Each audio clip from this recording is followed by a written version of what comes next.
Hello, everyone. Welcome to this webinar of the Changemakers Kit. We're going to launch this new tool, part of the project Europe Goes Local.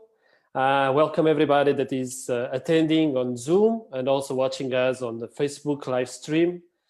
And we're going to have a very nice event today with a packed agenda. We're going to have a lot of different things. We're going to have some presentations about good practices, about local youth work. We're going to also have a presentation about how the Changemakers Kit was built on, a little bit about the background from Europe Goes Local. And also, of course, we're going to have some panelists that comes from different parts of youth fields that are going to also answer some questions, and we're going to have a nice conversation with them. And that will be also an opportunity for people that are attending to make some questions, and they will be able to answer. So it's a really packed program, around 2 hours. I hope you are full of energy to be with us and to attend this until the end. Just a small technical presentation before we start. The attendees that are on Zoom, you don't need to have microphone or camera, but you can talk on the chat. And on the chat, there's a part that you always can direct the message. So there's a button that says panelists or panelists and everyone. So if you want to make a question directed to the team or to the panelists, just click on panelists. If you want that everybody to see it, please click on panelists and attendees. So the people that are on Zoom can also see your messages.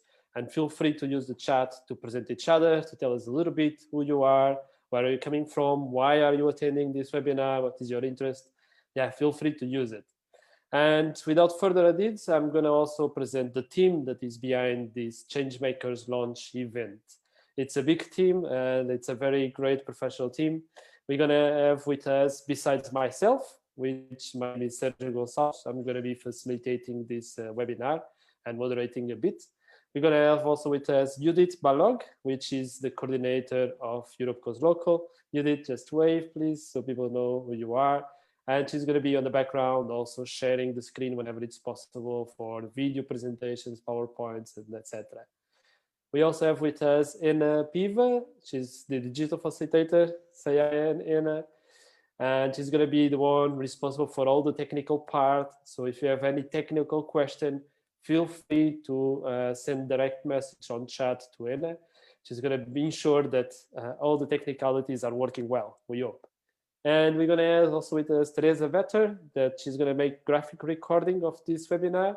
So soon you're also going to see the drawings that she will make. So in the end, we also have a very good visual representation of the event and everything that happened. And we have also two lovely ladies, Antonina Radeva and Camila van Os. And please wave so also people see who you are. They're going to be in charge also of the Q&A box, in charge of Facebook. So they are part of the communication team from Europe Goes Local. So they're also going to be ensuring that all the communication is fluid during this webinar. And of course, we have also other people that are not visible, but that will be also supporting a little bit everything that is happening, like Joel that is with Judith on Nint, making sure that all the technical parts are also going to be running smoothly. As you know, this is a webinar, so it may happen that sometimes there may be some online technical problems if the internet doesn't work well.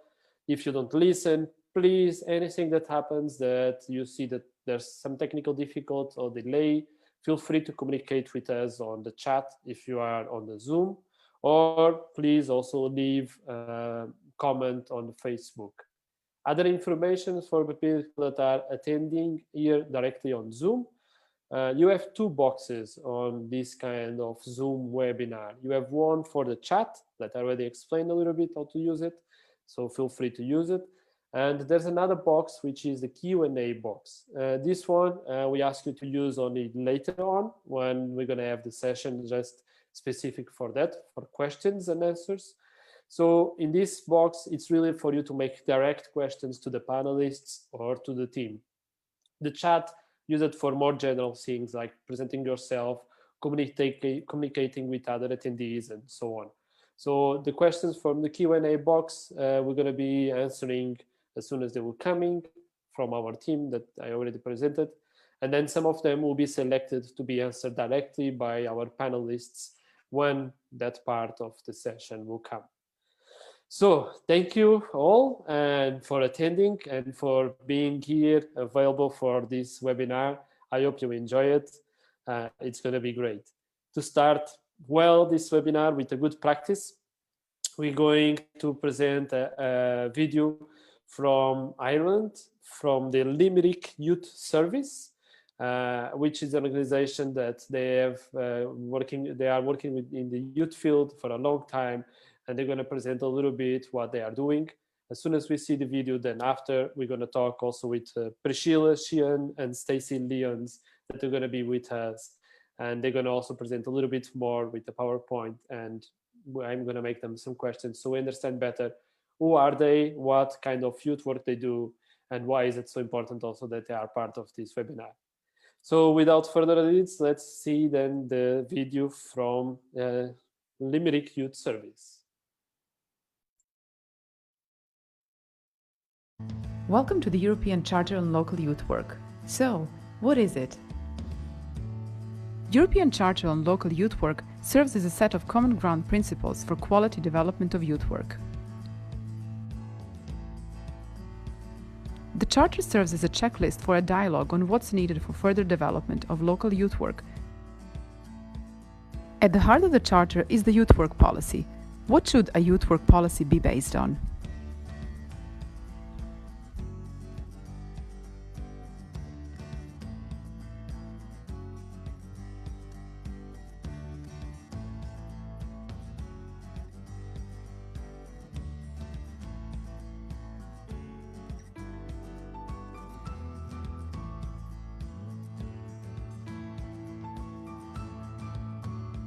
European Charter on Local Youth Work also serves as a host of good practices, platform for aligning, mapping and sharing good practices in local youth work across Europe. Let's go to Limerick, Ireland to hear more about their good practice.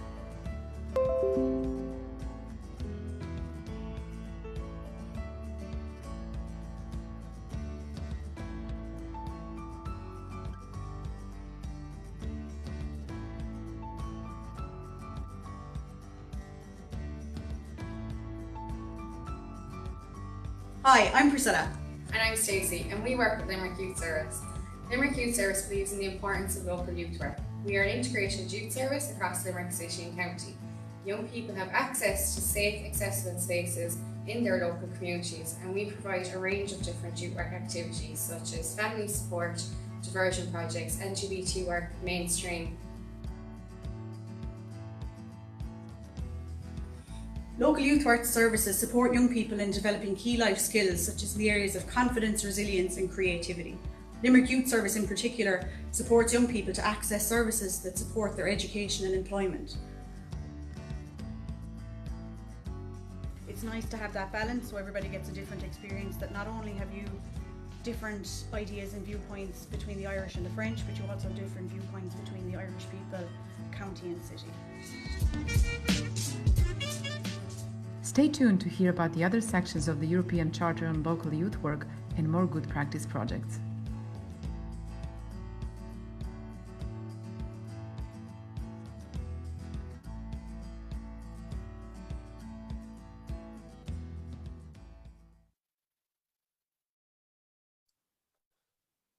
Thank you very much for the video. And we have with us already Stacey and Priscilla. Welcome. Please unmute yourselves. Hiya. Welcome. How is the title in this moment? Wet. Thank you so much for joining us and for accepting this invitation. We already saw a little bit about your video, but I will share now my screen and also show your PowerPoint. So please explain then a little bit more about your association and why also we selected one of these as one of the good practices. So just a moment. Yeah, no problem.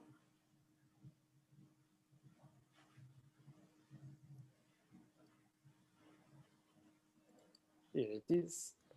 Okay. So please let me know when you want to change the slides, and feel free to just present a little bit, and then I can make you also some questions about it. Perfect. So I'm Priscilla and this is Stacey, and we both work for Limerick Youth Service, and our presentation today is called Who's Included? A local organisation embedding inclusivity in youth mobility. Next slide, please. And so one of the main ways we embedded international youth work into Limerick Youth Service was through our strategic plan. So international youth work was identified as one of the key ways in which we deliver youth work in Limerick Youth Service. Next slide. So yeah, at the moment, what are we doing? We had, in February 2018, we developed an international youth work development group throughout our organisation. So our initial purpose was developing a strategic vision and plan for international youth work in Limerick Youth Service. Some of the members that we had in this group, we wanted to ensure that we had a wide variety of staff in this. So we had our community training centre advocate, which would deal with our educational side of house, a youth information worker, a youth justice worker, youth worker for the Youth and Family Support Project, a UBU youth worker, a youth work line manager, a mental health worker, and our monitoring and evaluation officer. We also had support and input from our HR manager, our CEO, and our board of management. Next slide, please. So yeah, the evolution of an idea. So before we could plan for our future, we needed to look at our past. So we developed a research project, including all of the young people, staff and volunteers who had engaged in international youth work through Limerick Youth Service from 2009. We explored what worked well during their experience, what could have been better. We asked the young people to think back to when they were on the exchange, the preparation they had, and the evaluation that we did when we came home. And we documented those outcomes for those who have engaged in international youth work to share with our organisation and support maybe newer staff or staff who weren't involved in the past to take on this piece of work in the future. Next slide, please. So we promoted inclusion through consultation. So the aim of our consultation was to document the experiences and outcomes of young people who had engaged with the youth service and supported youth exchange initiatives. The objective of this consultation was to strengthen the understanding of youth exchange processes and outcomes, to strengthen the understanding of any factors that may limit or enable young people's success on youth exchange programs, as well as ensuring a high quality of delivery with positive outcomes for our young people on youth exchanges, and prioritise the opinions and experiences of young people in youth exchange evaluation activities. Next slide, please.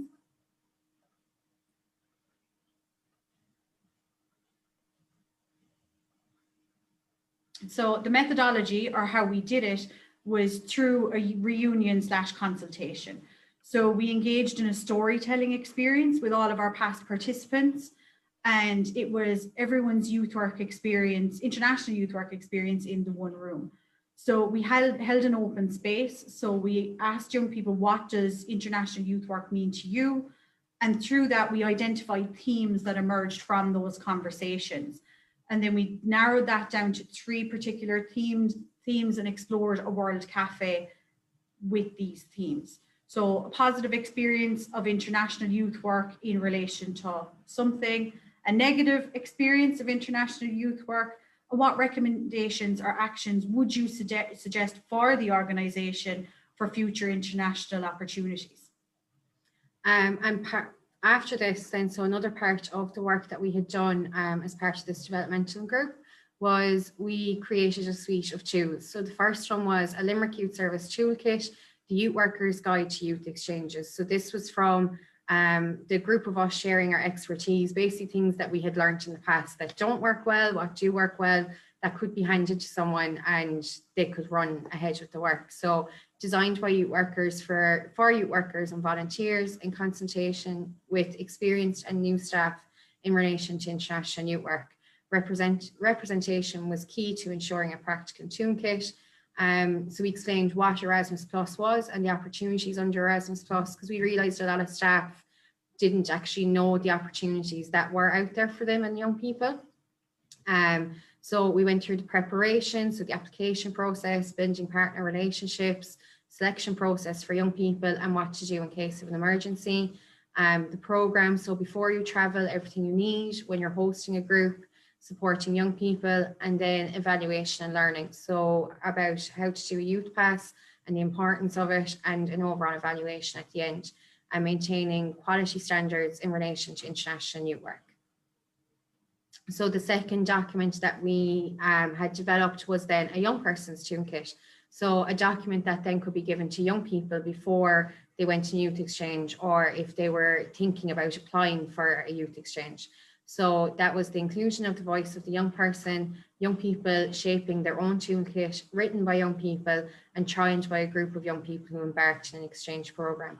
So what was really interesting there was a lot of voices of young people coming into place, like writing advice to new young people going on exchanges, kind of saying, you know, don't worry about being homesick, or remember to bring your adapter for your charger, or just really nice tips that they found useful. And then the final document that we produced was an organisation travel policy. So we just did a policy for ourselves in the organisation, because we realised that we hadn't actually had a definite policy in place for us. So that included the support of key stakeholders in our practice as well. Next slide, please. So what's next? With COVID, as you can imagine, it's a little bit difficult to plan any international opportunities. However, what we have decided to do is re-energize and recruit for the working group for the time where we can re-engage with people face-to-face when it's a little bit safer. Support the coordination of programs and activities, for example, taking part in webinars and trainings online, and engage in online international youth work. So really look at what we're doing currently and how we can adapt to the current environment that nobody predicted, as well as setting priorities for 2021 and beyond. So it's looking at, look, what could we possibly do in the next year and going further, and keep asking questions, ask questions of ourselves and of the young people we work with, just to see what we can do differently. And just a thank you from the two of us. If you would like to know more information, this is all our social media details, and myself and Stacey's email is there. Thanks. Thank you very much. Thank you so much, Stacey and Priscilla.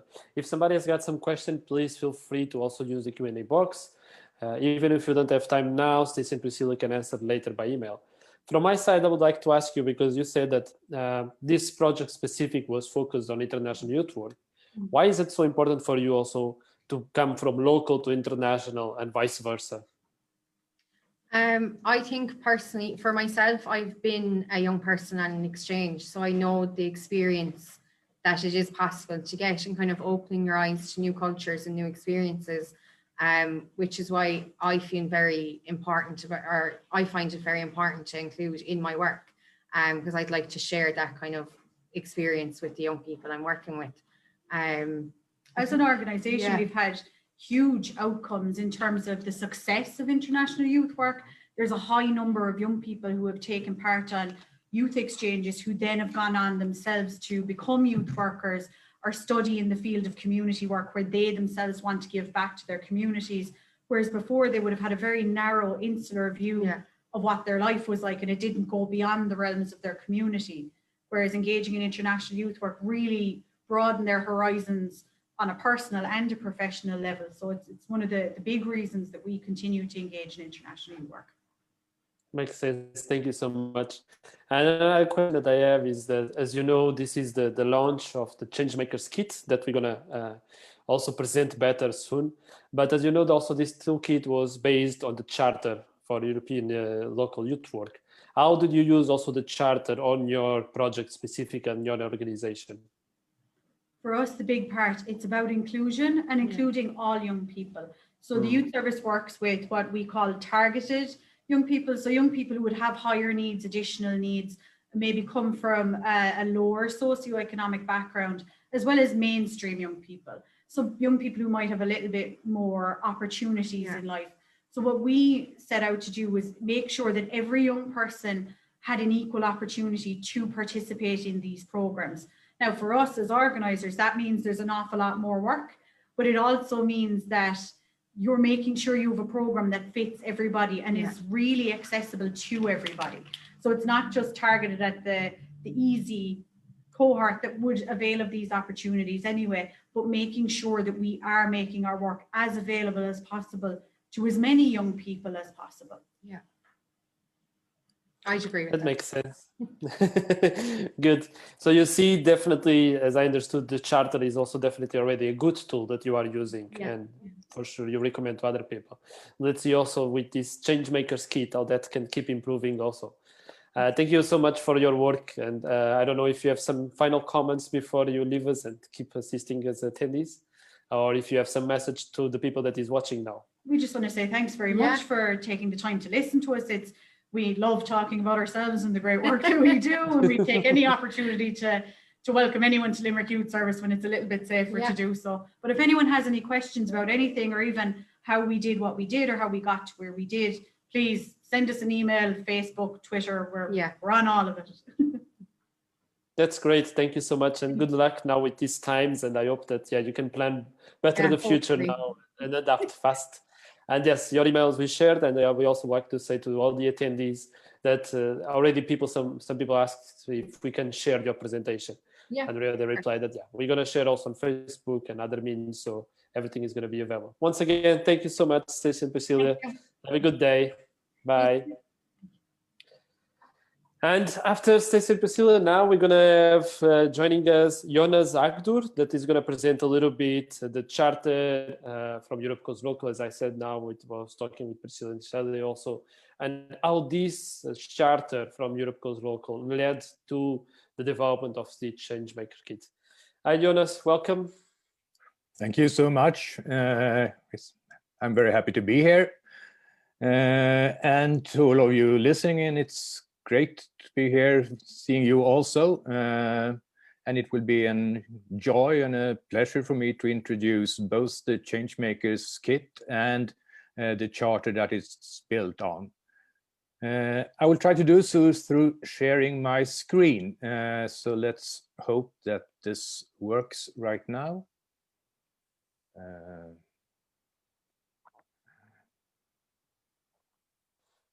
Yeah, we are seeing it.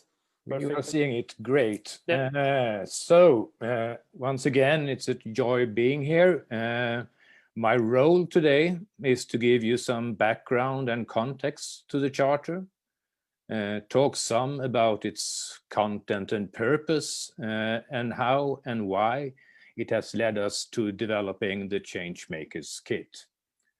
The charter itself was launched in June 2019 at the third Europe Goes Local event in Brussels. You could see a picture of us all there. Those of you that were there might remember my opening speech, or perhaps not, but you might at least remember Kitty. She is, as I said then, a very intelligent cat. But even if you are very intelligent, your behavior is not always very rational. This is Kitty.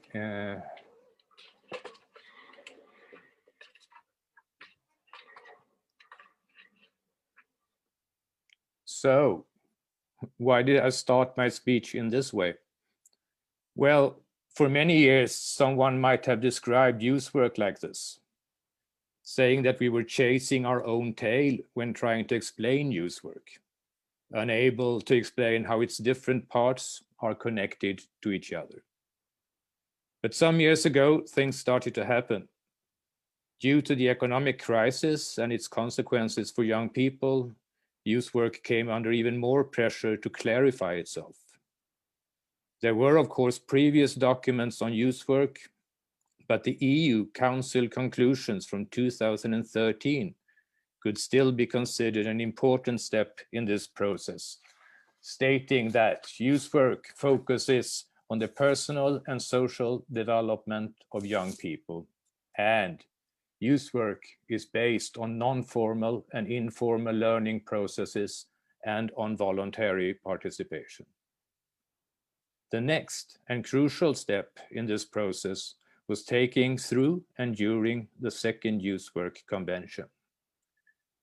It was held in Brussels in 2015, and gathered about 500 participants from all over Europe. The objective of the convention was to identify the common ground on which all youth work stands. Some important steps in this direction were also taken. It was, among other things, proposed a recommendation by the ministers in the Council of Europe and the creation of a European Charter for Youth Work at local level. The Council of Europe took on this challenge, and the recommendation was adopted in May 2017. I dare say that this is the so far most important political document on youth work, and it is highly relevant for local youth work. However, even if the feeling when it was adopted was really great, I must admit that the feeling that I got when launching the charter was even greater. The reason for this is quite simple. The recommendation is a political document adopted by the member state, and it addresses the youth work sector, so to speak, top down. This is the way it is, and it's also the way it should be. This is how the political system and policy making works. And we, as sector, need this kind of documents to signals both recognition and direction. So I'm not trying to downgrade the recommendation. On the contrary, it's an extremely important document. The Charter, on the other hand, was created through a process based on dialogue and consultations, engaging a big variety of stakeholders all over Europe in the Europe Goes Local project. So I felt the way I did because this process was much more in line with the soul and spirit of youth work. It was participatory, bottom-up, and down to earth.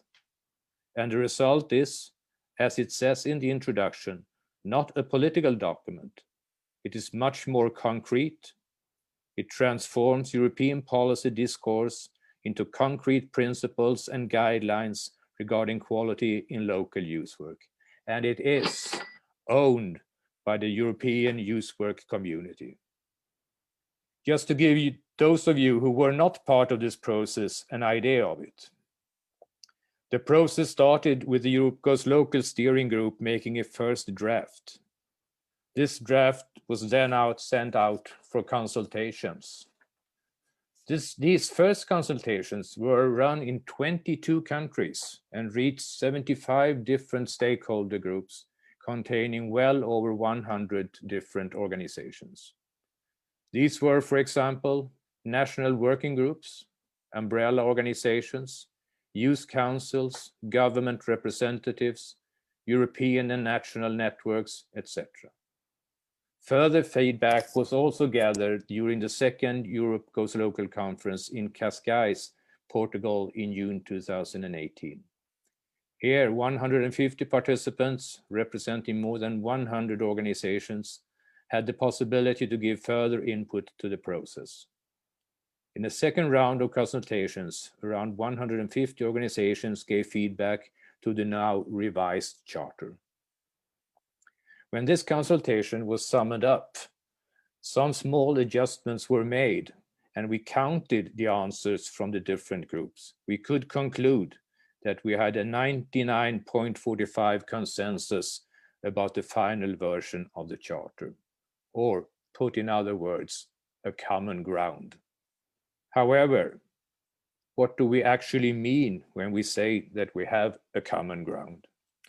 What we have agreed upon is concrete guidelines regarding what is needed in order to establish and maintain quality in local youth work, and that the Charter is a common European platform for the necessary dialogue on youth work. Our common ground constitutes what all young people should be able to expect in terms of and from youth work, and what all stakeholders need to cooperate around in order to make this come true.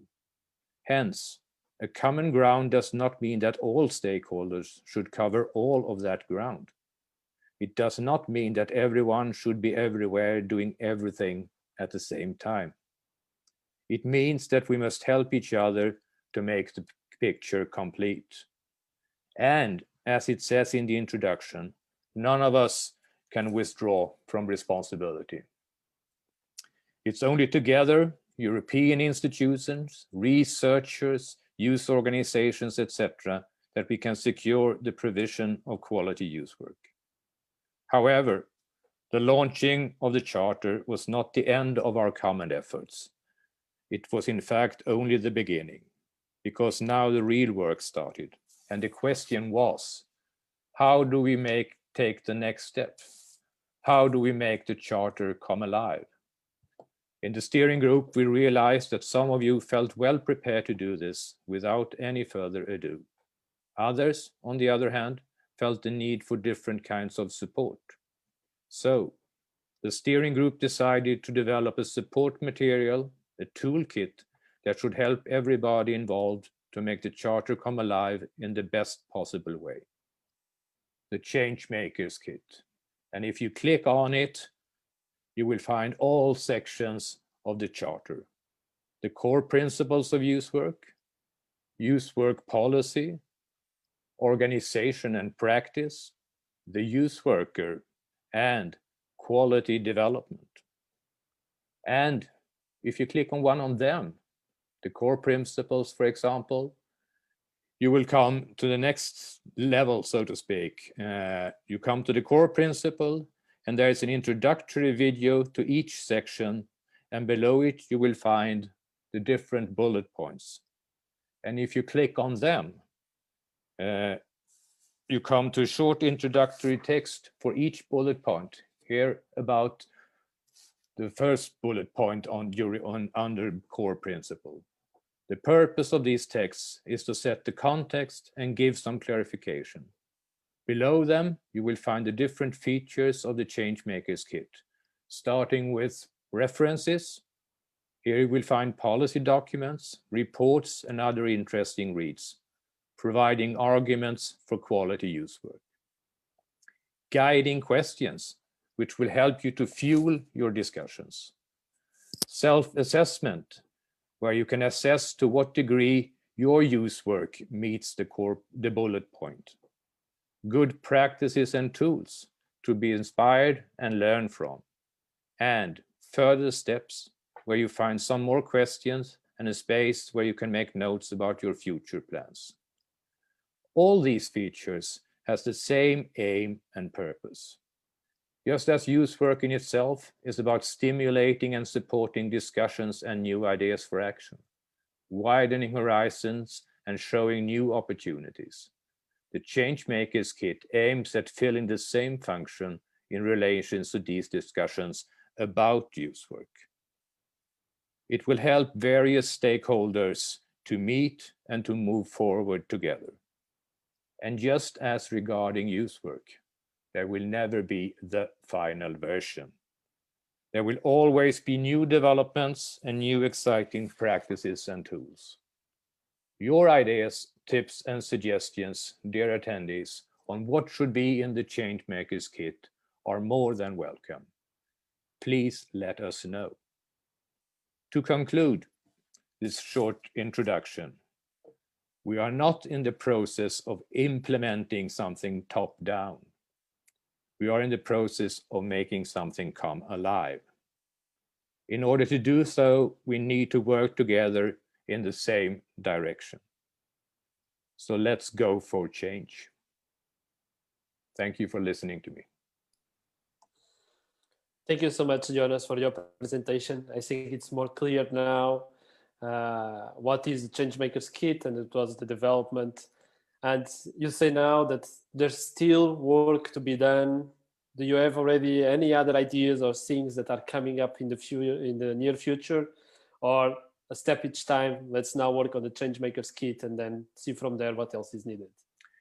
I must say that we are quite more curious to see what comes up from the users than coming up with more own ideas, so to speak. We hope that this tool will be interactive also in the sense that people come up with suggestions, ideas, material that they want to see in the Changemakers kit.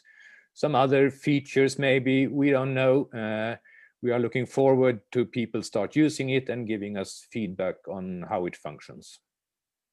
That's amazing. As you said in one slide of the presentation, I think it's about for the youth work to own it. No? So it's also about the users, as you are saying, and the youth workers to now use the Changemakers kit and give it more alive and bring it more innovation if it's needed, and contact you in case more ideas and suggestions will come.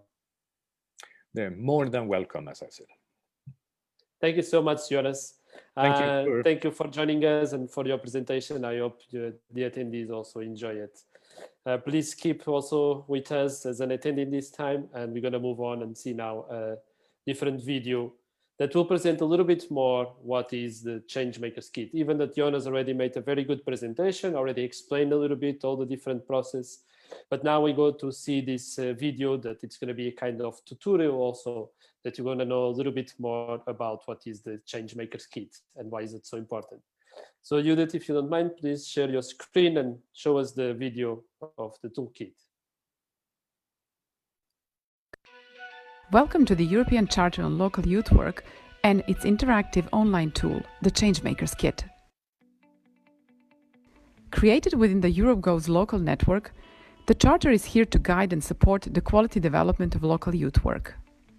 You can access it by going to our website address www.europegoeslocal.eu. Here you can find all information about Europe Goes Local project on the left side, and on the right side you can enter the Changemakers kit portal. At the start page, check out the video that introduces the Changemakers kit and its functions. Welcome to the Charter and the Changemakers kit.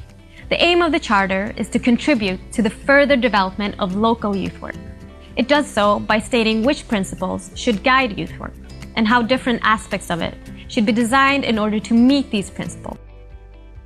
The section What's in it for you gives more explanation on why to use the Changemakers kit.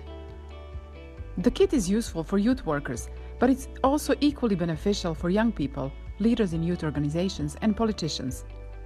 How to use the kit for each of these roles is explained here. You can also learn here how the kit can be used as a tool for a dialogue, a discussion to start the process in quality development, or as an advocacy tool. There is also a user guide document on how to use the kit in a structural sense. The Changemakers kit follows the structure of the Charter and its 5 key sections or themes: core principles, youth work policy, organization and practice, youth workers, and quality development. Back on the start page, you can also find the background information of the Charter, who developed it, how did the process go, and which stakeholders were involved. The Charter is an action-oriented tool, as it also serves to map out the good practices in local youth work, and you can search for them by clicking on the Good Practices button, and further by selecting a country or key term of a good practice. Library is a space where you can look up key terms and definitions, policy documents, reports, and other related publications. The Charter button takes you to a page where you can download the full document, translated into your language. And the Create Your Account button. For being able to use the self-assessment feature of the Changemakers kit, don't forget to create your account, so you can scan your organizational readiness for quality development of local youth work and plan and store your future steps. And how does working with the Charter look like? At the bottom of the start page, you have a button for selecting a chapter or a section of the Charter. Choose the one you want to start with, for example, quality development. The section has its page with a brief instructional video on what is meant by quality development, and under the video you'll find a set of principles for this section. Open up each of them for more in-depth explanation related to that particular principle, including references, guiding questions, self-assessment, good practices and tools, and future steps. Here you can do the self-assessment and record your future steps, which will appear in your personal page as a report. Let's hear from the Changemakers kit content developers. What is their message to us who will be using it? The Charter constitutes a common platform for the necessary dialogue on youth work and its further development. It addresses and wants to engage all stakeholders concerned, from policymakers and managers to young people and youth workers. The Changemakers Kit aims at filling the same function in relation to these discussions about youth work. Using the Changemakers Kit will help different stakeholders to meet and move forward together. And I strongly recommend it to everyone who wants to engage in the further development of youth work. A Changemakers Toolkit. It is something very unique in its genre, because it is not a PDF, it is not publication that is printed and handed out at events. It's a web portal. It is interactive. It is built out of the contribution of the practitioners out there, be it from youth organizations, informal groups, municipalities, up to the larger European networks. Everybody who are committed to make youth work valued and recognized at local level. Everybody who has a say in shaping and making youth policy. Therefore, in this toolkit, you'll be able to find the best practices of practitioners out there who have made an impact at local level.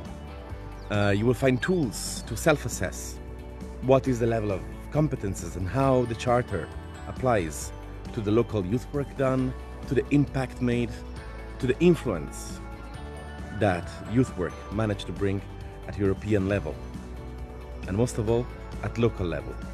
It will be something that will be continued to be built on and on and on in the coming months, in the coming years, and updated according to your practices, according to your experiences, according to your feedback. And now it's time for action. Get on board Changemakers Kit and make a difference in youth work. Have a nice process. Go for change.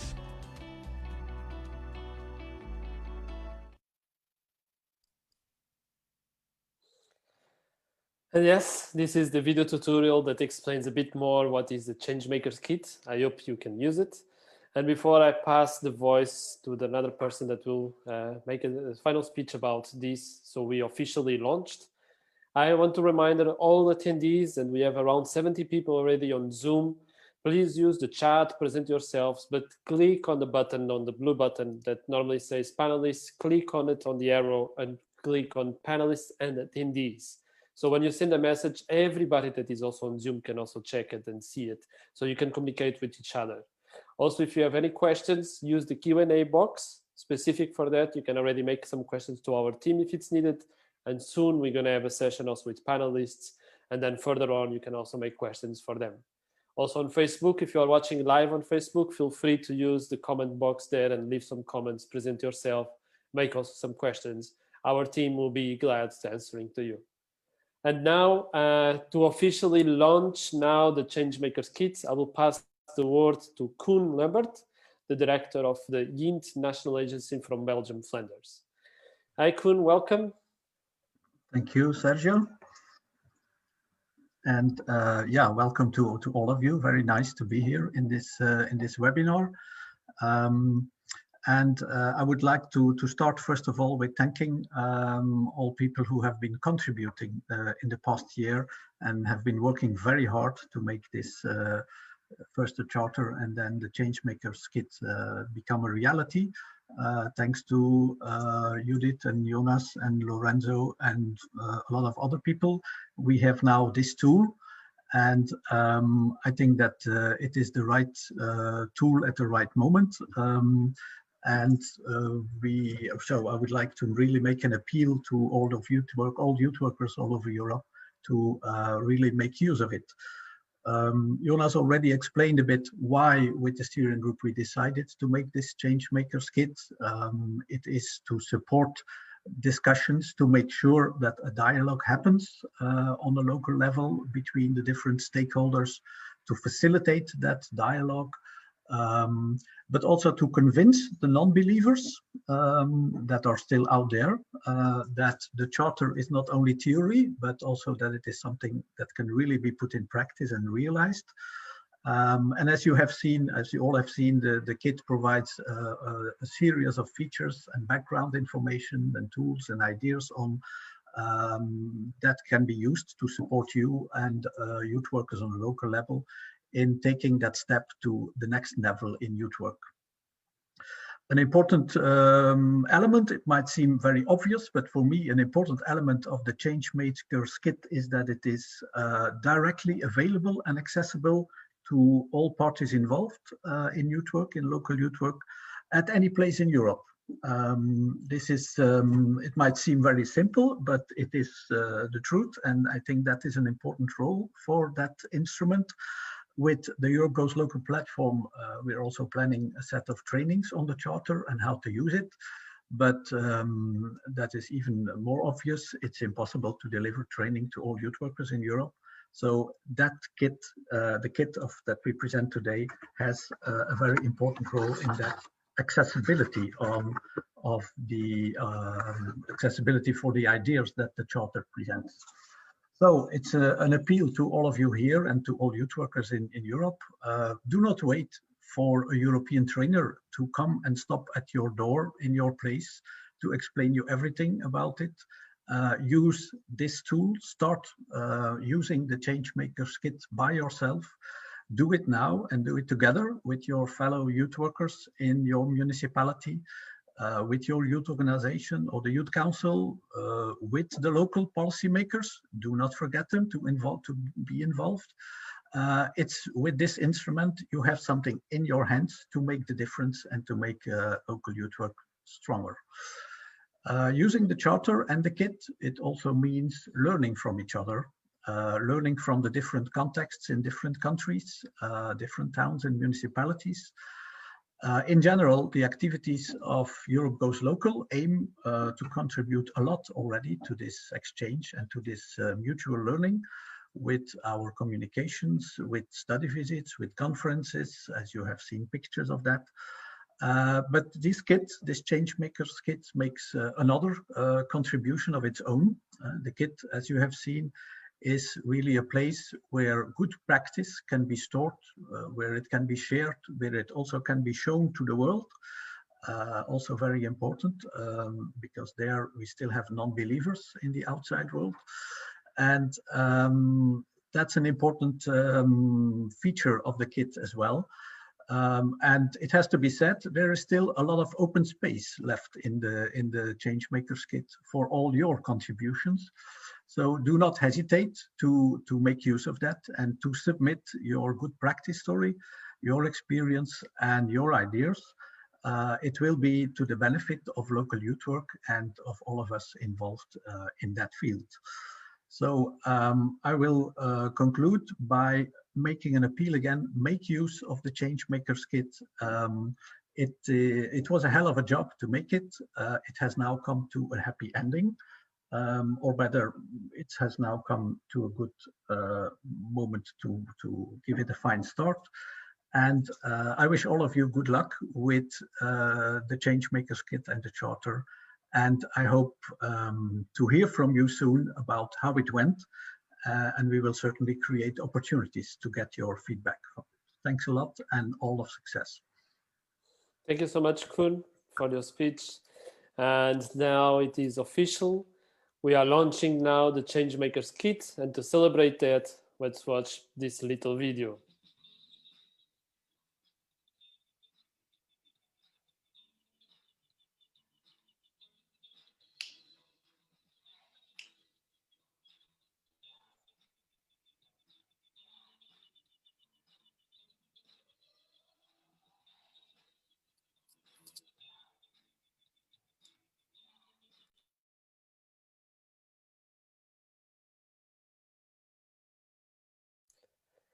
I hope you enjoy it. I know that there was some problem with the audio, but anyway, the idea is that we celebrate now officially the launch of the Changemakers kit. So everybody that is watching as an attendee on this event, you are part of the history. So you are part of this event that officially launched.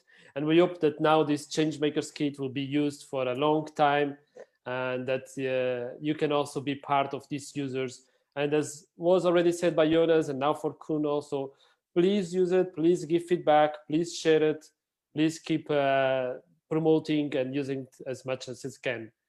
And before we move on to the next part of this event, let's make a little resume of what was done so far. So even if you are now also joining us, you can see what happened already on this event.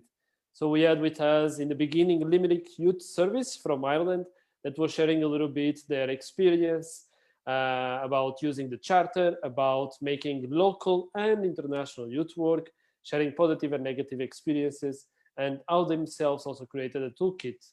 So the young people, and was done by the young people, how they could also create this toolkit so they know how to implement international youth work.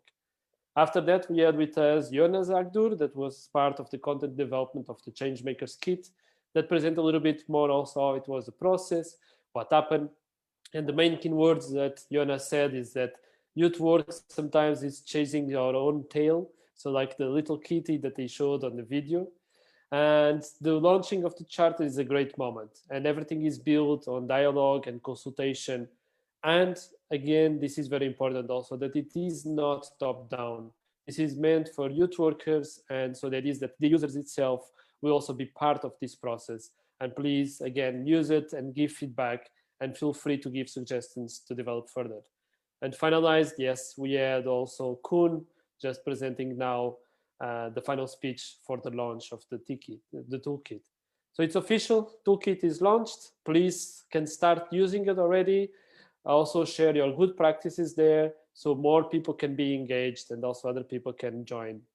Now we're going to pass to the part and we're going to have some panelists with us that we're going to discuss a little bit more about youth work. Remember, please use the Q&A box to make some questions. Even if you have already some questions to our to our team, please do it. And if you have some questions for the panelists, then during the presentation of the panelists and our conversation, feel free to use the Q&A. Our team is under control of that and will answer as soon as possible on the Q&A box. But if not, also the panelists will answer directly. So I welcome now with us the panelists, and to introduce first Gianluca Rossino from the Youth Delegate at the Congress of Local and Regional Authorities of the Council of Europe. So Gianluca, please show your camera and wave so people know who you are. Welcome. And we have also Fabienne Mataillard from the Head of Sector for Youth Policy and European Commission, Directorate General Education, Youth, Sport and Culture. Please show us your camera and wave also so people know who you are, Fabienne.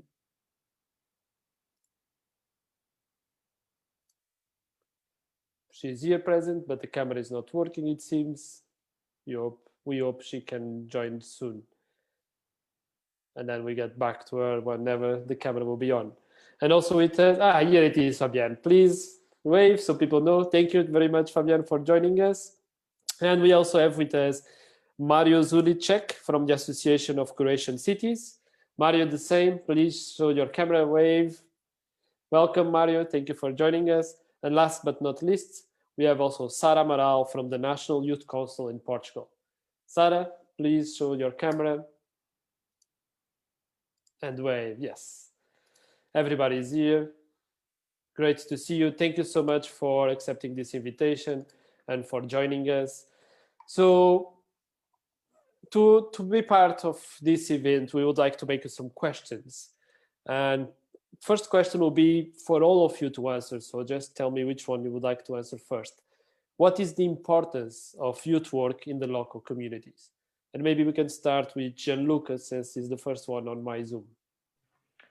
Okay, thank you, Sergio, and good afternoon to everybody.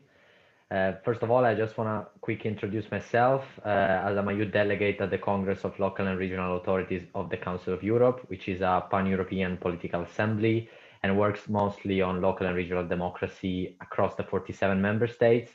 And as youth delegate, we are involved in the different committees, and we also have the chance to speak during the Congress sessions.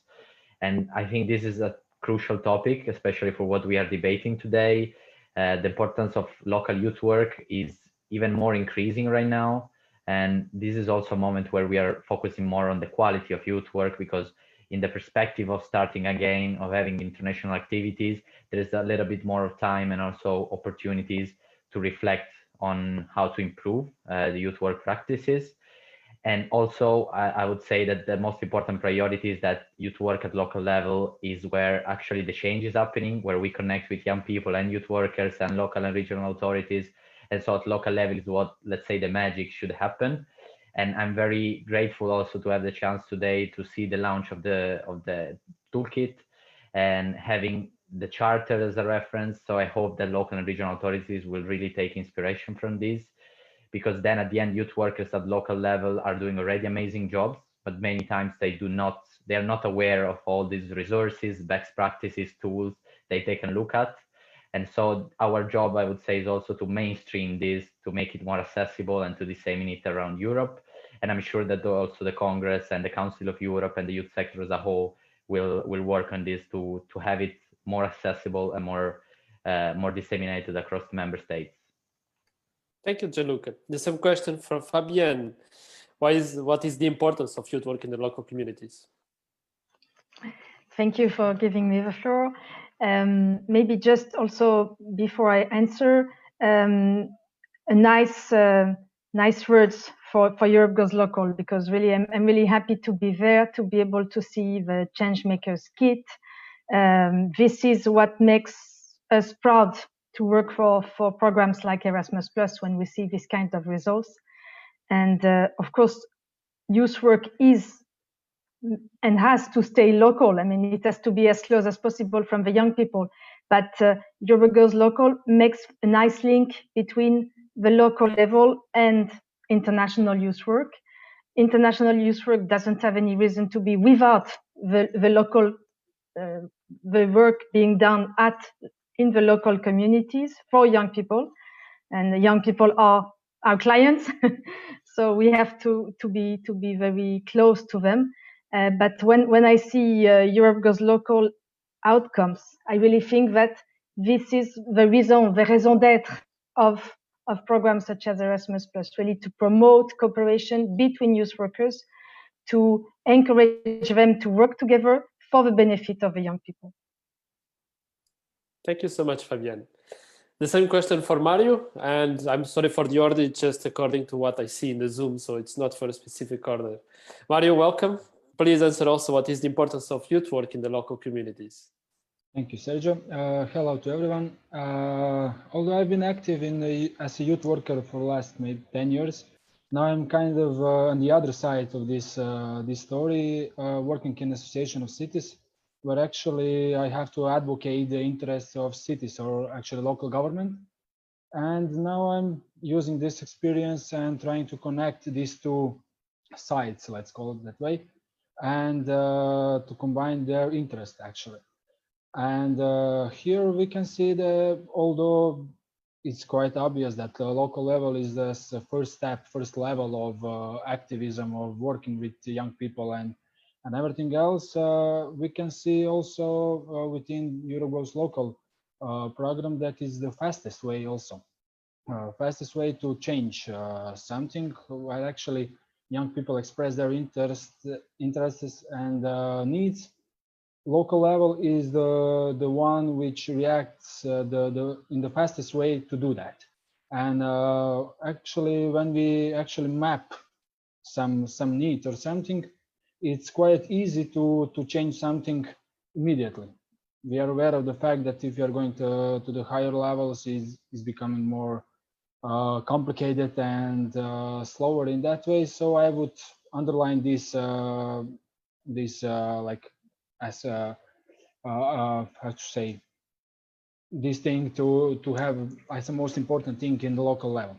Also in the local level, people are quite familiar with the other young people active in different kind of fields, and they can actually use their free time to also to enter these associations, to organizations and everything else.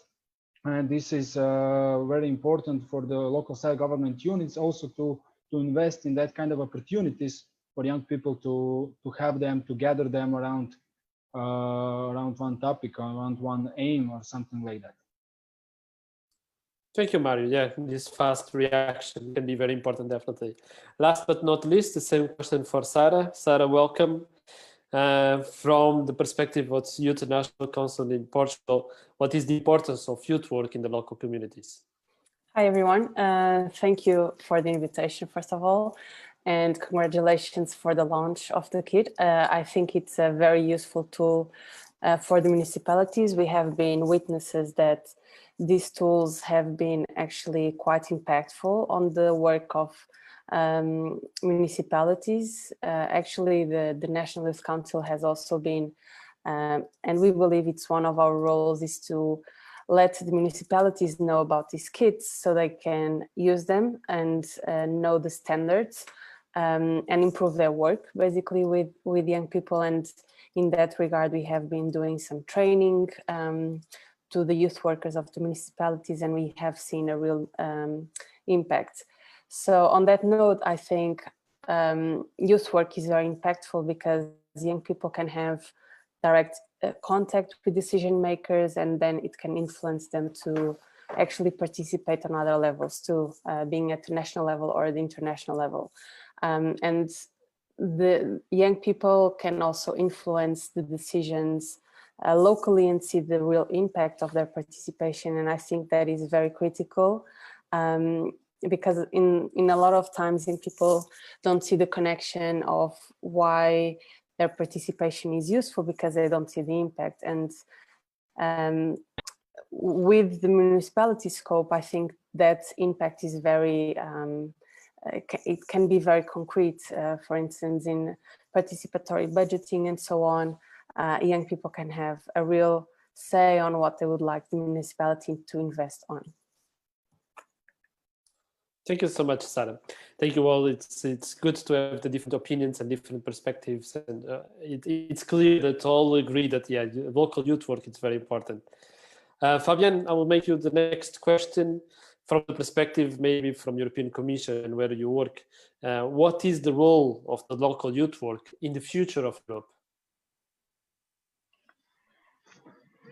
Well, when you ask that, what comes to my mind immediately is the youth work agenda.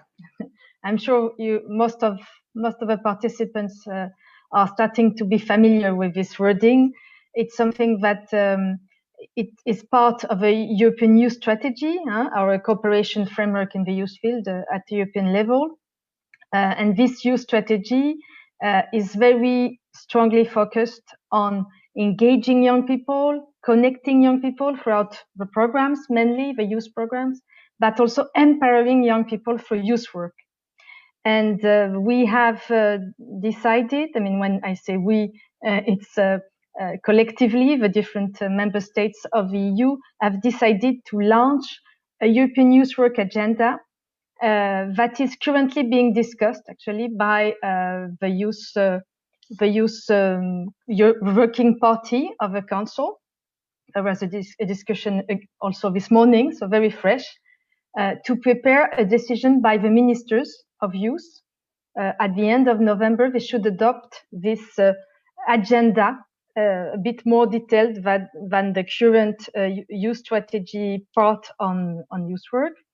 And of course, local youth work will have its place there. The next step will be to discuss during the European Youth Work Convention in December, and also during the German presidency. That is a strong advocate of the youth work agenda. So thanks to them, I'm sure we'll have very interesting discussion on how to implement this agenda. And of course, again, local youth work has a very important place in the future of this agenda. Thank you so much, Fabian. Very clear. Jessica, as a youth delegate from Council of Europe, also the same question. How, in your perspective, and also a bit of perspective of Council of Europe, what is the role of local youth work in the future of Europe? Well, this is definitely one of the most debated topics right now. On one side, I can say that youth work is really a crucial factor in order to empower young people, and so to give them the means, the tools, and create experiences for them to mature, to grow, both individually and professionally. And so youth work has to offer safe and inclusive space where young people can gather and they can also debate the future of Europe, which is, I believe, a priority also for European institutions, and to gather around the European youth goals and see what priorities are really important for them. And so the idea that youth work can also have this sort of strong impact on inclusion, on social cohesion, and having really all young people participating. And this is, I believe, many times a struggle. And I also see with the Youth Council, where I'm part of in Italy, we usually only invite or manage to engage the usual suspect, as we always say. So the young people are already active, they already want to contribute, they want to share the process. But then we really struggle because we do not have maybe the tools, or we do not know how to approach young people from disadvantaged backgrounds, from rural areas. So in terms of the future of Europe and all these recommendations that are coming up, I really hope that youth work will create these spaces for participation where everybody will be there, everybody will have a chance to talk and to participate. And probably this is the way where we can build a more democratic Europe in the future, where policies are also adapted to the different territories. And this is also a big need, I can say, even though I'm still a youth delegate, I'm coming from Italy, which is a country where youth work and youth policies are a regional competence. So this also makes the process a little bit more complicated, because when a recommendation is made at European level, it takes time to reach the local level, if it does over time. So in terms of the future of Europe, we need to make shorter this sort of process, where information arriving quicker to young people, and more young people are engaged in this debate. And I believe that Europe Goes Local is doing exactly this. So I really hope that we'll see a big impact in the next future. Thank you, Gianluca. And some of the things you were saying, I saw the other panelists also nodding, confirming that, yeah, they feel the same, especially with the same people normally involved. I will make now the question to Mario. Your perspective, all the cities also, since you are part, if I'm correct, the Association of Croatian Cities, how the cities can empower and support this role of local youth work in the future of Europe. Well, they can contribute a lot in this field. The situation in Croatia is that the youth work is not so developed, I would say, at the moment, and this current situation didn't help, of course. And now we should raise the awareness of the importance of youth work, since in this current situation, new agendas, new strategies are being created, and they're adapting everything to this new situation. Young people are not so, let's say, on the top of the list of the priorities in this current period. So if we will not be loud enough, then we will not be on the list at all, of course. And we should raise this awareness of importance of youth work, since the different kind of researches, mental health is quite a big issue at the moment, especially among young people.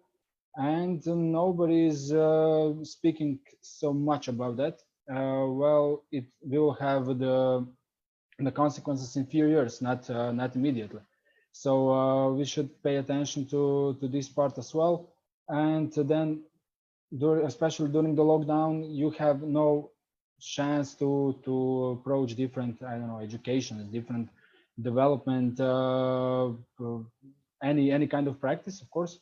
And then this, I'm repeating myself, but this is not the thing. This is not the area when you will see the consequences immediately, but then you will see the consequences in a few years maybe. So what we are trying to do now with different types of ad hoc activities and some long-term activities to raise this awareness about that. So especially with education, and to actually, as Gianluca said, it's also really important to include young people in creation of these new strategies and agendas. So just to have young people in mind, not, of course, we know that, for example, the economy is always on top priority for like most of the countries, of course, but we should be here as well, like, although I'm not young anymore, but as young people, we should be here as well. Yeah, thank you, Mario. There's some comments now also coming from the attendees saying that we're not at all, Mario, we are the last priority. Always told young people are the future, but in fact, we are the present. So good to know. And a reminder to all the attendees that are on Zoom, please, when you comment on the chat, click first on the button that says panelists, so you can select panelists and attendees. So everybody that is watching the Zoom can really see the message from everybody, or else only the panelists will see. And of course, we're going to try anyway to promote it whenever possible. But please use that.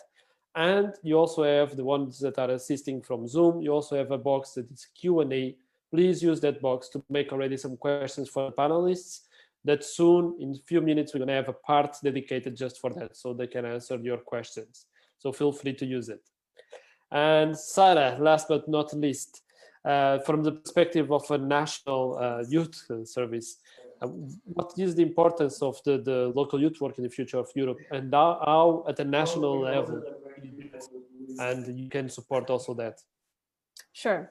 So I think one of the main tools, and it has been said already, is of youth work is to empower young people to participate, being at the local level, being at the national or European level, because we know that young people, if we boost their participation at the local level, they will be more likely to participate overall.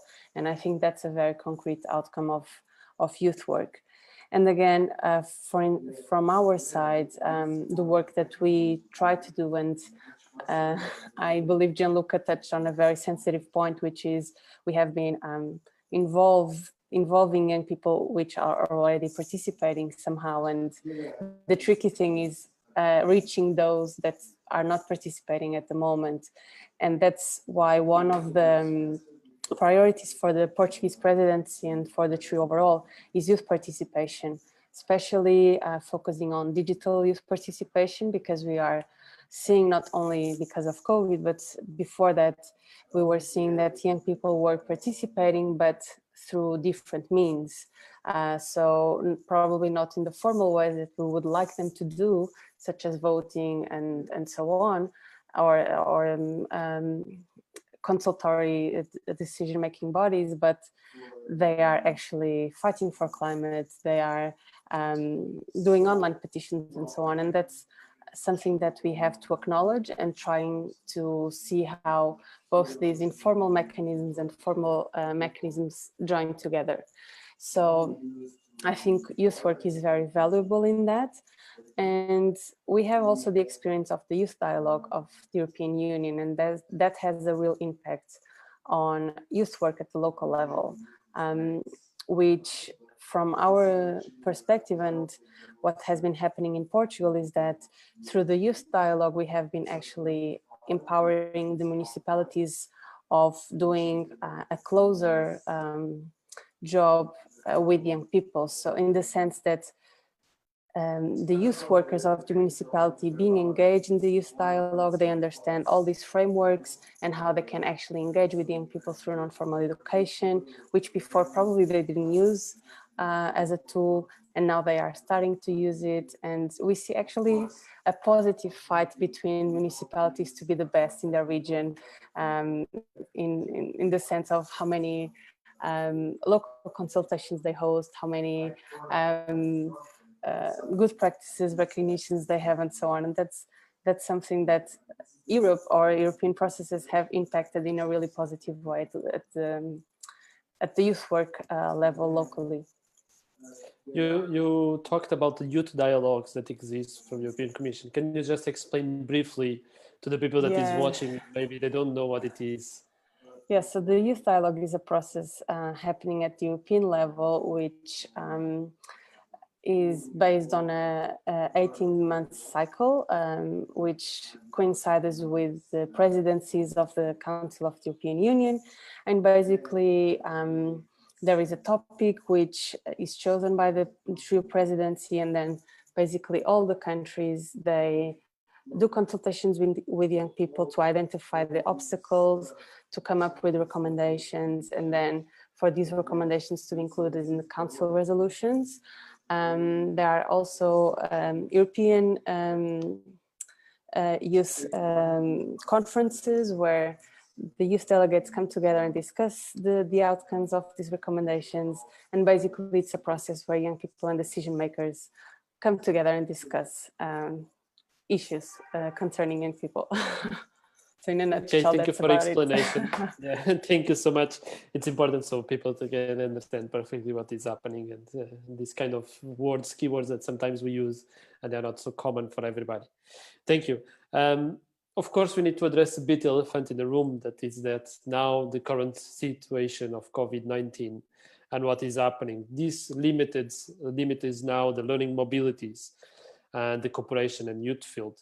But is it still possible to foster cooperation even with all this current situation and even with all these limitations? And maybe now I start by Gianluca. What is your perspective on this? Is it possible still this cooperation youth field? And if yes, how can it be done? Well, I would say I would start answering saying that it can be done. There are many obstacles right now in terms of obviously having the chance to meet, to travel around Europe and to gather to network. So that's very complicated. I can bring an example, which is very one of the few, because 2 weeks ago we had a study session at the European Youth Center in Strasbourg, but that's very an exception because you really need some sort of very particular facilities where it is possible to have this safe dimension where young people can gather. But obviously 90% of the mobilities cannot happen right now. So everything moved digitally. In terms of the work we did with the youth delegates, we kept in contact, especially in the first week of the lockdown. We kind of self-organized a bit. We tried to have some sessions to talk about different thematics, but then we also had specific sessions on the thematic priorities of the Council of Europe. And we actually work, especially during August, on the report on youth work that was adopted by the Current Affairs Committee of the Council of Europe, and will be voted hopefully by the Congress when a session will take place, let's see, in March 2021 probably. But many times I would say we will run fast in terms of processing a lot of projects and activities. And now, even though the situation is very complicated, we also have a chance to reflect on what we were doing before and how we can improve. And I think this is a perfect timeline in having this sort of charter coming in, the Changemakers kit, and there is the reflection on the quality of youth work. For me, that I discovered youth work 2 years ago, so I'm very new to this field. It's very complicated to think about how the quality can be achieved. But I saw and I participated to many meetings and focus groups where there was a lot of talking also about data, indicators, and having this sort of knowledge of what is happening in youth work, how can we measure the impact. So I believe even though digital sometimes it's overwhelming us, and Mario also talked about mental health, which, for example, for young people and youth workers, I think it's a big deal because it's not very easy to spend 10 hours a day looking at a screen. We do have also now the chance to set up the framework and the qualitative framework for which we were gonna be working in the future. Hopefully the pandemic will end soon and we will be able to be again in learning mobilities. But this is a moment where we can actually evaluate what we did and also find a way to improve what we're going to do in the future. Thank you, Gianluca. Yes, and again, the mental health, it's a very important issue, definitely. And speaking on that, since it was Mario also who starts talking about that, I'll make now the same question for Mario. Mario, with this reality, how is it possible to still foster the European cooperation? And what is the work specific of your Association of Cities in Croatia is doing on that sense? Well, it's definitely not the same to work online as it is in actually face-to-face. I'm also holding some classes in the university, and when you are speaking to the students, usually they just turn off the camera and they're just probably having the earphone in and pretending to be here. But when you ask something, there is just screen, you can see yourself and no reactions. And this non-verbal communication is quite important when you work with people, especially with young people, so you can see if something is clear, as if there is a need to explain something more, and if there is a kind of problem, and if something bothers that person or something like that. So it's definitely not the same to work in that way.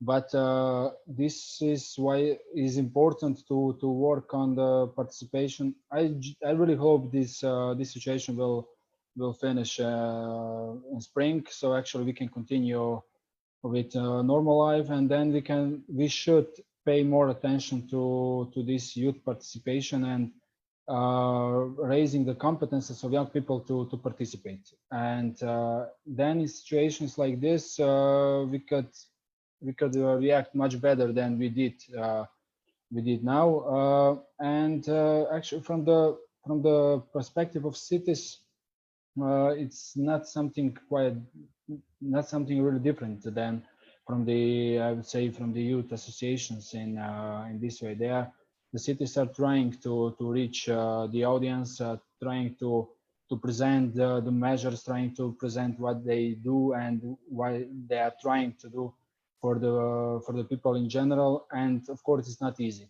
And everything, as you said, Sergio or Gianluca, sorry, to spend 10 hours in front of the screen, it's definitely it's really difficult to pay attention for 10 hours. And then if you have classes at the university or something, you will not have motivation to attend the other things. For example, that usually you could spend some time in the youth center or something like that, and to spend your free time there to, I don't know, to learn something, to hear something new or something like that. And then young people are losing a lot in this period from that perspective. I said cities are trying. We are trying to help them with everything, with these digital tools and some guidelines. And in this sense, this Changemaker kit, it's quite great. Where actually you can see a lot of things what you can do, or actually maybe you are doing something of that already, and to raise your own awareness of this. But the situation, as I said, is not great, and we should adapt to that. And to conclude, I just hope that it will finish soon, so actually we can continue with normal life and with much better work from outside. Thank you, Mario, and thank you also for the message of optimism. Fabienne, following a bit what Gianluca and Mario already said, and with all this situation, what solution answers can local youth work have on this kind of situation? And also, again, from a perspective of your work on the European Commission, how do you see also these solutions and answers that the local youth work can have and contribute for this adaptation and changing? Yeah, maybe also to remind us that, of course, main objective of our cooperation is to promote, to encourage, to support youth mobility. So, of course, in this current year, it's of course very difficult, and we have sometimes to adapt, to try and keep, of course, all people safe. But I think, yes, indeed, local youth work can help doing that. Even if I was thinking, for instance, during the high peak of lockdowns in different countries in Europe, we had volunteers from the Solidarity Corps who have been blocked in countries where they had started their mobility, and were among the first ones to try and express their solidarity towards the community where they were. So they were also doing locally, very locally, some strong supportive activity towards elderly people, for instance, or toward the children, trying to support the local life of the community in which they were. But more generally, I really think that we have to try and learn from this, collectively, from this situation. We are trying to set up, to reorient a bit our tools, cooperation tools, also hopefully to support youth work locally. I'm thinking, for instance, of the work done by the partnership between the Council of Europe and the European Union. And they are trying to develop as much as possible, gather research in a research hub to try and gather data on the impact of the current situation on youth work, on young people. We have also the great work done by the RAIN network, this network on research of the national agencies implementing the youth programs. They are also gathering as much data as possible to see how the situation is impacting youth work activities supported by the programs. They have launched, I think, a second wave of survey recently to try and do that. We are also trying to keep in touch with people all over Europe. And I would like to make some kind of private advertisement, not private, specific advertisement. We have this stakeholders platform, which is so far a Yammer group, and we organize webinars. We have organized webinars also on the impact of the situation on youth work, and we had very interesting examples of testimonies of what's happening at local level in Romania, for instance, youth centers and so on. So yes, we are trying to bring our help as much as possible to what's happening on the ground. Thank you so much, Fabienne. And I'm going to make a last question also to Sarah, and then we're going to open also the Q&A part. So please, if you have any questions, write them on the Q&A box of this Zoom. Or if you are watching live on Facebook, please also write a comment there that our team will take care of the question and share it with me. Sarah, a bit complementing what we were talking about already with these limitations of COVID. What is also the current situation and how the Youth National Service in Portugal sees this situation and supports the young people in order to develop this local youth work? Sure. So I think, well, again, thinking positively of what the COVID brought us is that we understand how great it is to travel and how interconnected we all are, right? And that we need to have coordinated policies to tackle this pandemic. And again, young people have adapted to the situation, I think, and have set the example on how they can adapt to situations. And we are actually seeing a lot of intergenerational support, where young people, and that's a result of youth work, where young people have been helping elders to do grocery shopping and things like that. And that's a direct impact of youth work. And young people are showing that they are active citizens and they care about their surroundings. And there is not much we can do about the limitations on traveling. I think we just have to adapt to those and maybe plan for whenever we can travel, and make sure that youth work continues on a different level to build the resilience of young people, because tough times are coming in terms of youth unemployment, mental health, and all that. And we need young people to be resilient and to have access to the services that they used to have through different means, but they still need to have access to those. So part of our job lately has to do with that, to advocate for young people's access to these services, and actually showcasing to decision makers what impact of COVID has been on young people's lives, and also presenting some recommendations in terms of policies and so on. So again, nothing we can do about COVID, just deal with the situation, make sure young people have access to the services that they need, and hopefully mobility will be there soon. We hope so. Thank you, Sarah, for also the optimism. And now we open officially the part for the Q&A, so questions and answers now. So if you have any question, feel free to still ask. Meanwhile, there are some questions already coming, and I'm going to make it the first one. It's to Fabienne. Fabienne, you said that at the end of November, the ministers should approve the youth agenda. Do you see any synergies between the Charter of Youth Work and the Youth Agenda? And can the Charter represent a complementary tool to the Youth Agenda?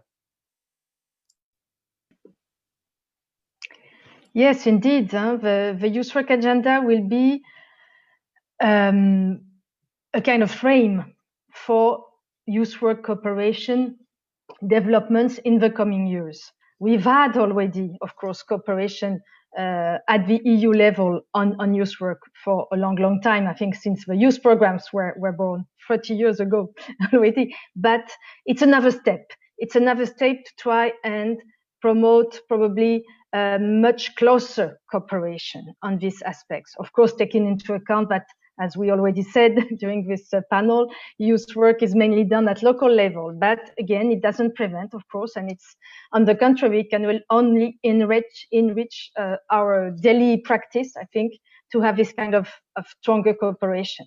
It's also probably something which is even more important in times of crisis.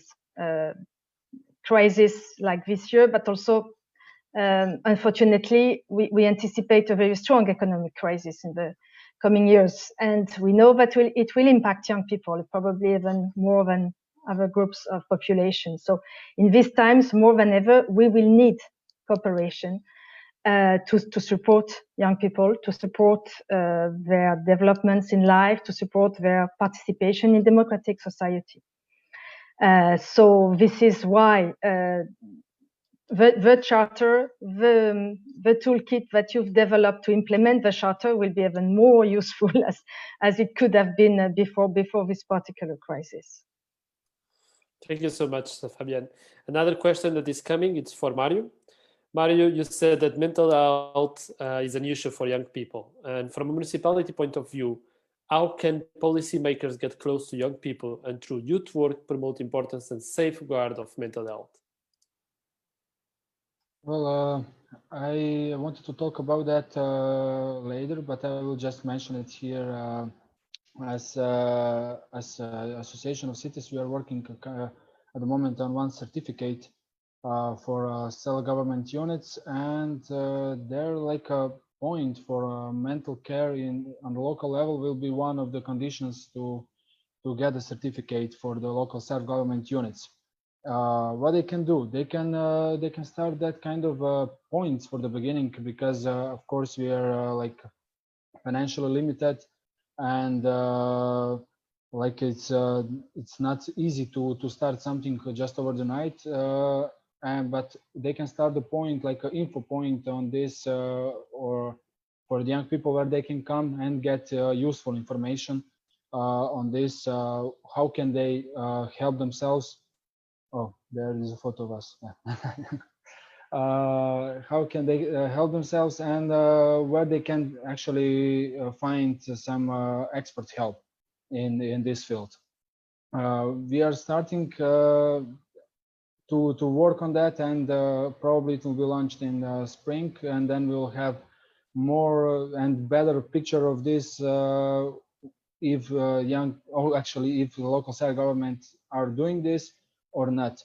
At the moment, it's quite difficult to answer the question if they are doing it, because since this situation is here, a lot of researches are being done in different areas, and as well in the local self-government units, and they're answering a lot of questions like this: if they have this, if they have that.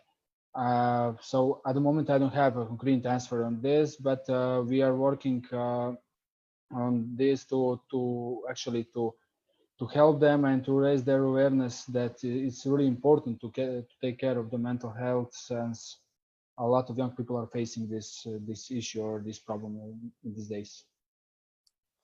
Thank you, Mario, for answering this question that's coming. And remember, we still have a few minutes for Q&A, so please post your answers on the Q&A box or directly on the Facebook. And meanwhile, we are also seeing in the screen the graphic recording from Teresa from Visuality company, showing a little bit the resume of what was the beginning of this presentation from our panelists. There's another question coming for Sarah this time. Sarah, at the beginning, you were explaining the youth dialogue. and you already explained a little bit what it is, but from your experience, how good it is the dialogue between youth workers, young people, and policymakers? Yes, so from our side, it has actually been working quite well. So local youth workers, and we are actually having a webinar tomorrow with youth workers, young people, and decision makers on presenting the results of last cycle. And we have hundreds something people attending, and the majority of those are youth workers. So they are very keen on getting these consultations going, because then they also have access to the results of what people are demanding from their municipality, and that's very valuable to them in developing local youth policies. And what we have witnessed is that before, probably there was not a lot of contact between decision makers and young people, whereas now they are actually seeing as a very positive attitude to have to engage directly with young people and listening to them before developing a program and so on. So the impact at the local level has been very significant. And again, as I was mentioning, there is this rivalry between municipalities at the moment, where they want to be the best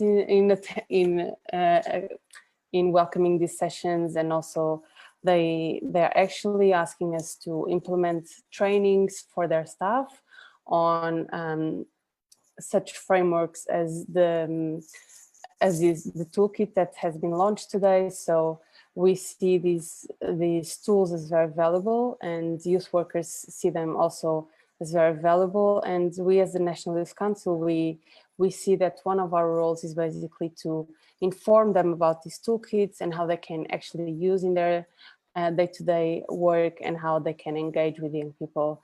And the youth dialogue has brought this to them. So this multi-level approach of participation and engagement with young people. So in fact, it works. Thank you so much, Sarah, for your testimonial. There's also some question coming from Facebook, a kind of sensitive political question, not addressed to anybody specifically. So if you would like to answer, please just unmute yourself or answer, or else I need to choose somebody. But the question is, local youth work can teach independent critical thinking and the values of freedom and democracy.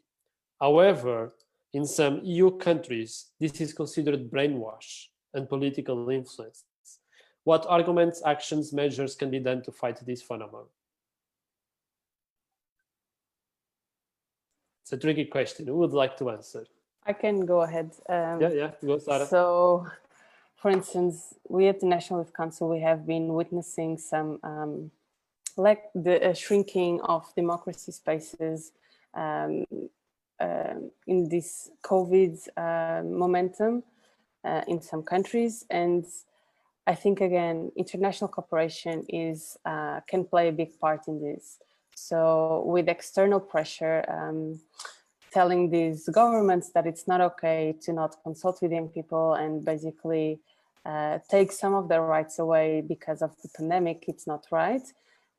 And again, as we were discussing before, international cooperation is very critical in these moments where we basically give a message to this country that we are watching them and that they cannot pursue this further.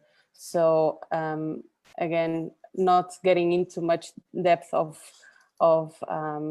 pointing out some countries, because I think it's not my role at this stage. I think we as defenders of democracy and the principles behind it, we have to come together and help these countries progress in the right direction. Thank you, Sarah. Somebody else would like to comment on this?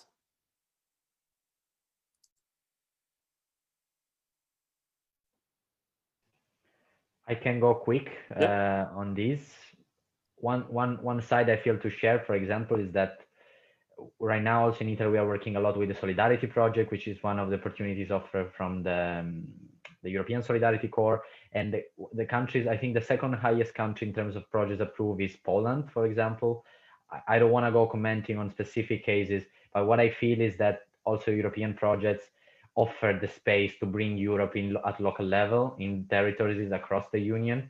And I see this as a huge beneficial approach in terms of also showing to the whole citizenship that Europe does offer opportunities and can have an impact even in the smaller communities.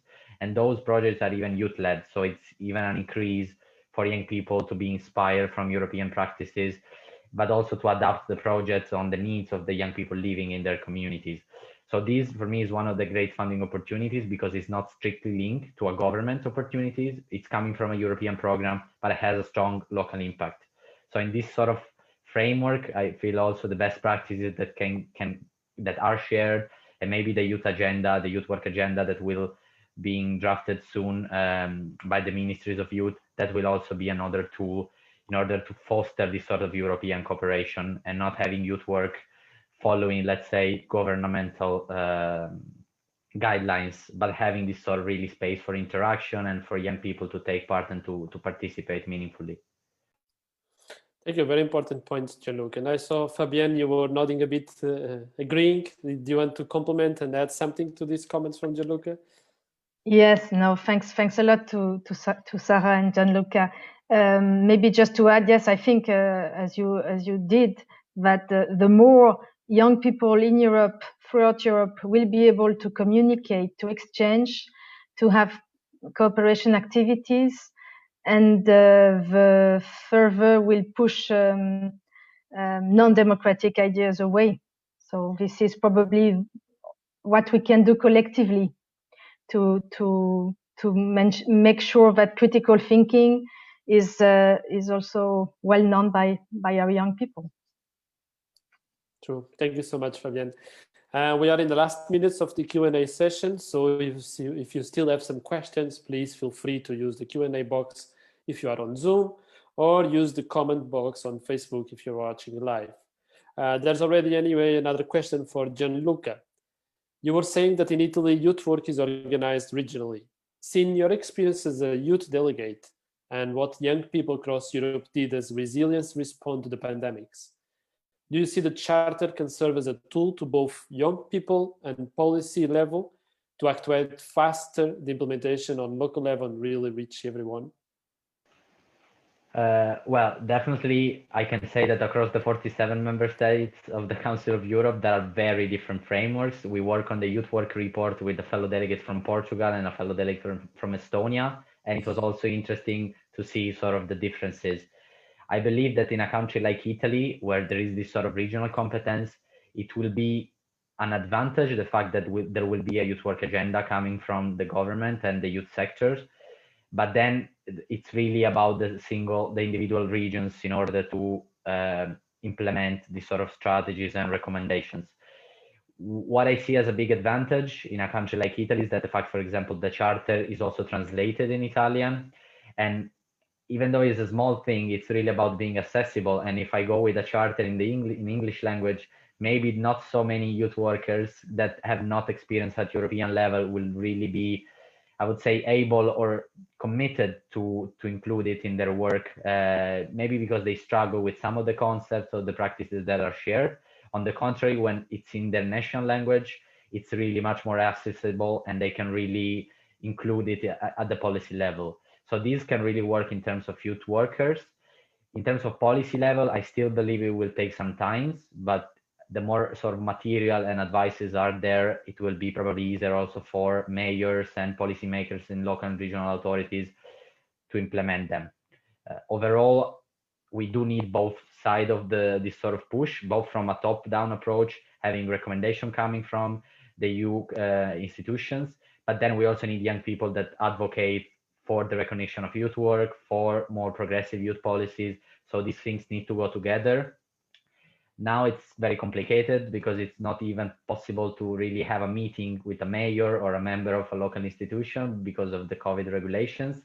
But we are trying also to go more digital. All local governments are trying to do so. So I hope also soon will be possible to advocate, have a meeting online through Zoom or Skype, and then sort of bring these sort of spaces and tools forward for them also to understand what we are talking about And we are there as young people to give advices to try to implement this recommendation, these practices.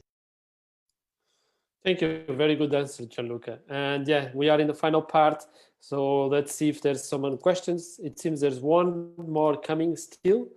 I don't know who wants to answer this. It's not addressed to somebody in specific. But the question is, you have some vision what will happen in the case of UK, where the Erasmus program will stop and they have quite advanced youth work. So it's a bit lost as well. But they stay part of the AC and Council of Europe, but how to keep them inside the EU frame. And it's not addressed to anybody specific. So if any of you has an answer or comment on this.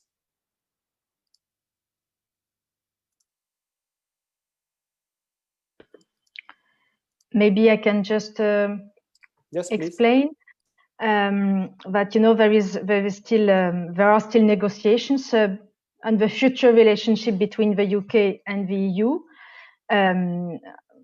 after this year, and any possible participation of the UK in all in the future programs after this year will depend on the outcomes of these overall negotiations, which are much beyond, of course, the youth programs. So some things are still open also and they're being negotiated. Thank you, Fabienne, for giving some light on this question. And yeah, it's still a tricky part. Anyway, yeah, we are closing this part. Thank you so much, all the panelists. Thank you, Gianluca. Thank you, Fabienne. Thank you, Sara. Thank you, Mario, for being part. You can now open your microphone. If you have some final words or some comments to say, please do it before you leave and we move on. I can start just saying that it was great to be here today. Really hope we will meet soon in an event, a residential event, hopefully in spring 2021. But let's keep connected also through digital means. Let's do the best we can in this situation. Then hopefully learning mobility will be again a reality. Thank you, Gianluca. Mario, some final words, or Sara? Sara, you are muted, yeah. Yes, I'm happy to go ahead. Thank you again for the invitation. I think these exchanges of views are very useful. And again, the toolkit that you've just launched, I believe it will also be a very useful tool for the municipalities. And again, we will be very happy to promote it against within our networks and make sure we use it also daily. Thank you so much. Thank you, Sara. Yeah, that's sure we make use of the Changemakers. Mario, and then Fabienne, last words. Thank you for the invitation. It was great to be here. I would just like to mention the thing I already did, that we are working on the certificate for the local self-government units, and hopefully you'll have a chance to hear more about that soon. And the thing is that we also have inside this charter as a obligatory point and actually in the procedure of getting certificate that cities, as we are working mostly with cities, need to actually adopt this charter. And of course we are working on this to push somehow to push mayors to adopt this. We are quite limited with this situation at the moment, not to have a big event where we can do that, but hopefully we'll have a chance to do that quite soon, in a month or so. Thank you once again. Thank you, Mario. Fabienne? Yes, thanks a lot for inviting me. It was a very interesting event. I will also disseminate the kit as much as I can in our social media. And I also would like to wish long life to Europe Goes Local, to a future cooperation among the next years. I'm sure there will be many more developments. So thanks a lot and good luck for everything. Bye-bye. Thank you so much. And again, thank you for all the panelists and giving your time and volunteer to be here part of this event and to support also in developing further this initiative and promote Europe Goes Local, the Charter and the Changemakers Kit. Thank you so much. See you soon. And from all attendees, it's not over yet. We still have some more surprises for you. For now, we're going to also share a video and acknowledging also the contribution of the Minister of Youth from the Flemish part from Belgium. So now we're going to share a video with a recording message from the Minister.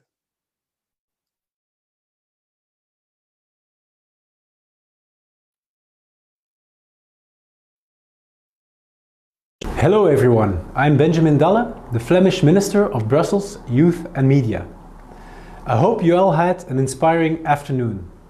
I'm glad that despite the coronavirus, we can still exchange ideas and learn from one another, even if we need to do it online. I'm proud to be part of such a resilient community. And in these times, we can only confirm that youth work is extremely important. Young people need their social contacts, their hobbies, and their spare time without having to worry. They need it now more than ever. And youth work mainly takes place on the local level, engaging young people in a wide variety of activities and services. Main actors are of course young people themselves, for whom youth work is a unique learning experience, be it as a participant, a volunteer, a youth leader, a professional. In Flanders, local youth work is strongly embedded at a local level, with more than 5,000 local organizations and initiatives in about 300 municipalities. Municipalities have a crucial role in supporting the quality of local youth work by creating, maintaining and supporting the necessary conditions on local level.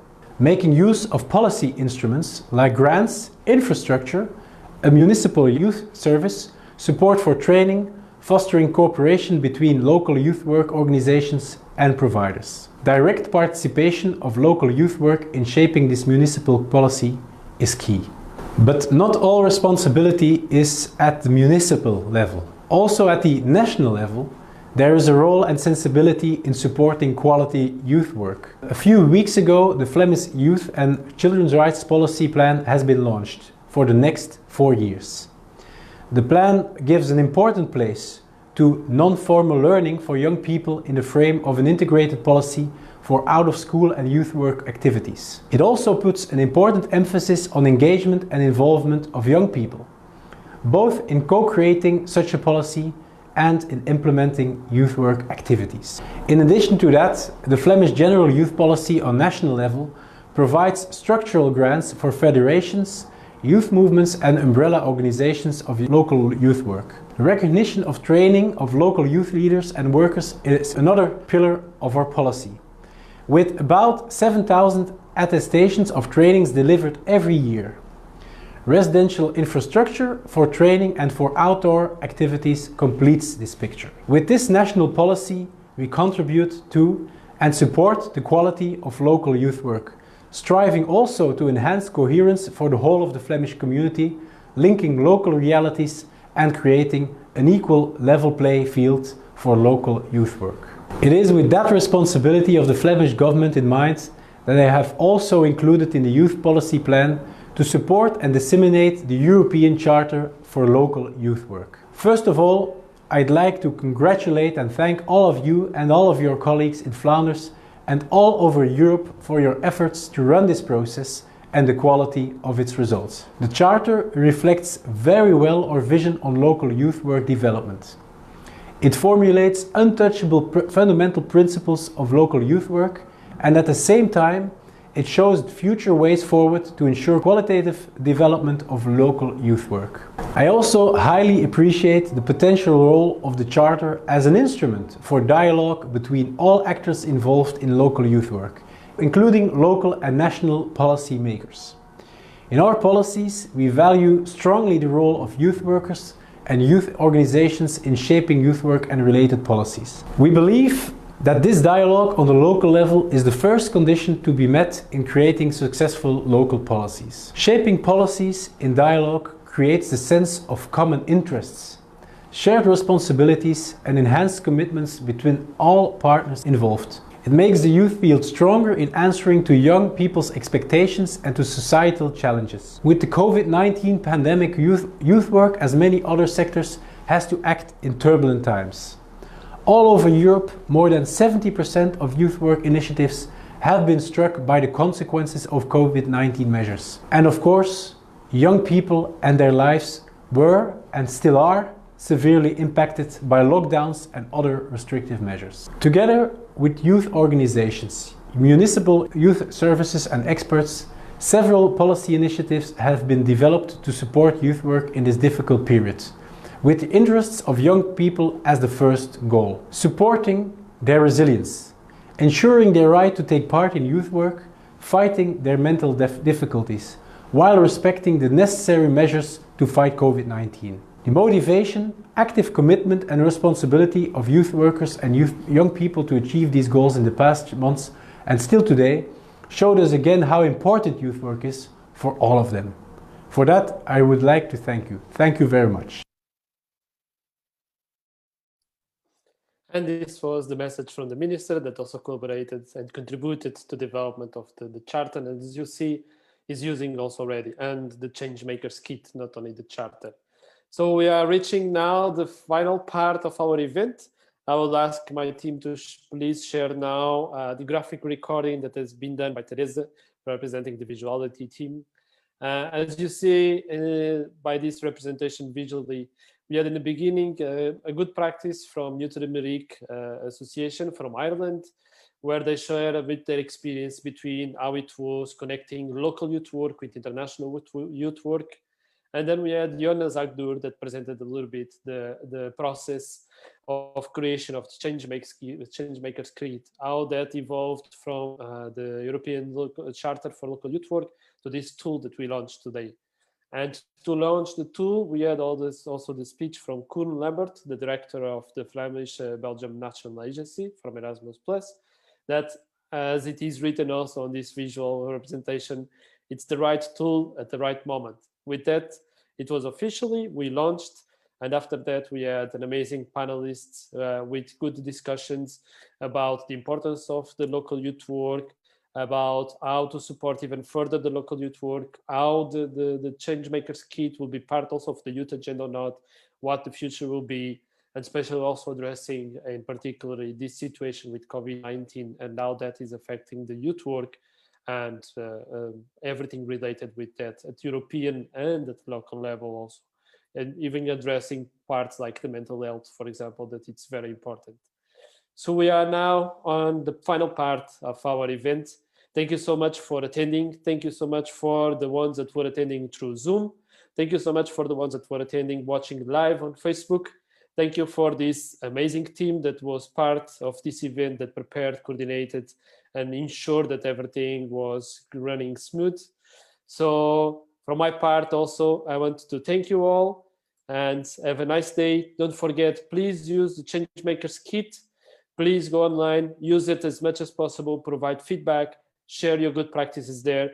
The Changemakers kit, it's for you. So please do it and take it as your own. Like Jonas also said to us before, this is for everybody. So it's important that you keep using it. All the best. Thank you so much for being on this event.